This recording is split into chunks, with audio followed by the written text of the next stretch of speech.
জনগণ চলাচলে রিস্কের ব্যাপার হয়ে গেছে। যদি অ্যাক্সিডেন্ট করতে পারে, ভেঙে পড়তে পারে, পায়ে লাগতে পারে, এই যেমন এই বাস্তবে উঠানোতে কেউ যদি অসতর্ক অবস্থায় যায় তার পাটা কেটে যেতে পারে এবং এর সংস্কারের প্রয়োজন আছে এবং নিয়মতান্ত্রিকভাবে নৌকাটা ওভারলোডিং না হয়ে যায়। যে নিয়ম আছে ঘাটে 20 জন বা 25 জন এবং দুই পারে যে পজিশনটা আছে, আগে 1 টাকা করে ঘাটে নিত, এখন 2 টাকা করে একদম টোল ঘাটে নেয়। আসলে ঘাটের কোনো ডেভেলপ নাই, এইটাই আমাকে আমরা চরম ভোগান্তির শিকার হচ্ছি।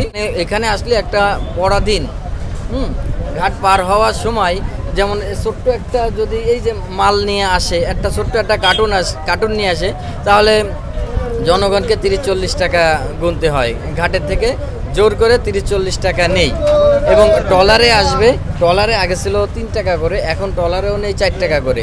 তবে সেই ট্রলারে কিন্তু লোকজন কম না, লোকের সংখ্যা কিন্তু ঠিকই একই থেকে গেছে। ভাড়া বাড়াইছে, তবে দেখেন আপনি এই যে ঘাটের যে গ্যাংওয়েটা একদম এতটাই ভাঙ্গা, যা মহিলা মানুষের কি পুরুষ মানুষের সবার চলতে অনেক কষ্ট হয়। বলতে এই যে আপনাদের এই যে পল্টনটা উঁচু নিচু, মানে যাতায়াত করতে গেলে জনগণের উঠতে নামতে একটা সমস্যা হয়। আমরা এই যে ঘাটে টোল দিতাম আগে 1 টাকা করে, এখন আমাদের ঘাটে টোল দেওয়া লাগে আসতে 2 টাকা, যাইতে 2 টাকা।